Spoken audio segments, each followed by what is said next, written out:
registro que nós tínhamos que aquilo fosse feito na Comissão.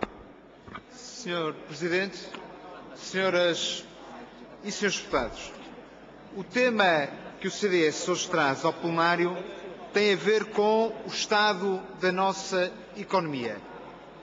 Antes, no entanto, não poderia deixar de referir, como já o fez o Parlamento como um todo, o facto de hoje se celebrar mais um aniversário sobre a assinatura da Declaração dos Direitos Humanos.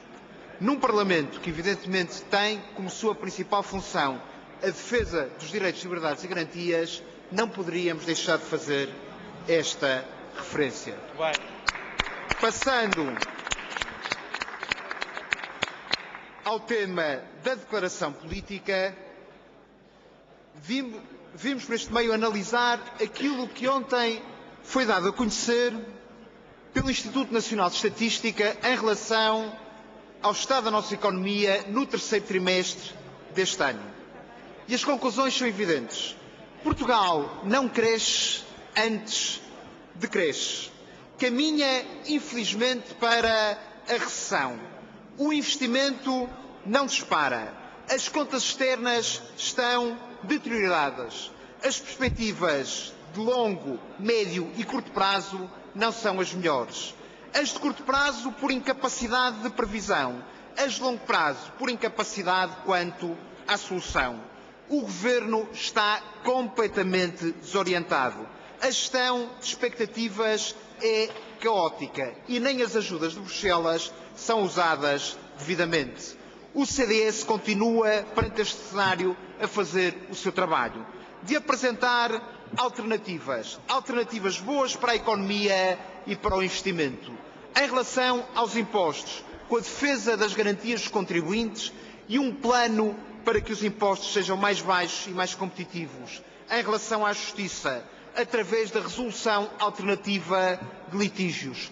No apoio aos mais necessitados, com propostas em concreto quanto ao subsídio de desemprego.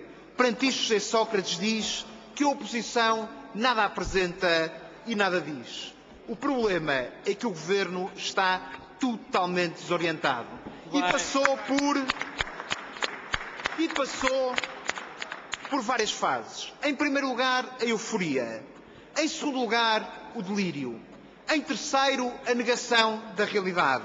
Em quarto, a precipitação. E em quinto, a desorientação. Vejamos uma a uma a comprovação destas fases. A primeira, a de euforia. O Primeiro-Ministro José Sócrates dizia no dia 15 de maio de 2008: toda a Europa está preocupada, mas Portugal enfrenta a turbulência com confiança. Se calhar, mais valia que a confiança não fosse tão grande e que o Primeiro-Ministro tivesse sido um pouco mais precavido. A fase seguinte foi a do delírio.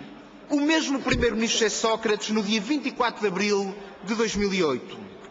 Vamos retomar este ano a convergência em termos de crescimento económico com a União Europeia. Neste momento, a única convergência que serve, numa União Europeia que serve para tudo, é a do caminho da recessão.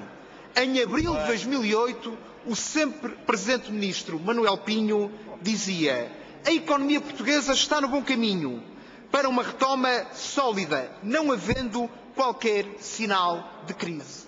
Por que razão andaria o Ministro tão distraído? A seguir, passamos à fase da negação, em que José Sócrates dizia em abril de 2008: não temos nenhum elemento quantitativo que permita rever a baixa do crescimento. Depois desta frase, o nosso crescimento já foi revisto 2 vezes e deveria ter sido revisto muitas mais. A quarta fase, a fase da precipitação, de um Primeiro-Ministro que no dia 14 de novembro de 2008 dizia o seguinte: começava por saudar o facto de Portugal não se encontrar em recessão, frisando que a nossa economia sobe e continua a crescer no terceiro trimestre. Foi a chamada precipitação rápida do Primeiro-Ministro. é que a nossa economia, neste momento, infelizmente, sobe para baixo e caminha para a recessão. No dia 29 de maio de 2008, a resposta ao Presidente do CDS, Paulo Portas, dizia o Primeiro-Ministro Sócrates: senhor deputado, as suas posições sobre o aumento da gasolina visam apenas convencer algo em que os portugueses nunca acreditarão, que os preços mais altos da gasolina e do gasóleo são culpa do Governo. É precisamente este Primeiro-Ministro que agora se vem vangloriar da baixa do preço da gasolina e do gasóleo. Termina este Governo numa fase de desorientação, que toca até o Ministro Teixeira dos Santos, que diz: se houver razões, diz em maio de 2008, se houver razões para fazer qualquer ajustamento às nossas previsões, é claro que o faremos, pois todos os números demonstram que o próximo orçamento é impossível de cumprir e este Governo não retifica rigorosamente nada. No dia 3 de dezembro de 2008, para terminar, o Primeiro-Ministro anuncia baixa das taxas de juros, inflação mais baixa, preço da gasolina mais baixa, tudo coisas que não dependem do Primeiro-Ministro. Anuncia mais poder de compra, anuncia que o ano de 2009 vai ser um ano até positivo para as famílias portuguesas. Pois dias depois, mais precisamente 6 dias depois, é o Instituto Nacional de Estatística que vem dizer que Portugal caminha para uma situação de recessão que evidentemente todos lamentamos.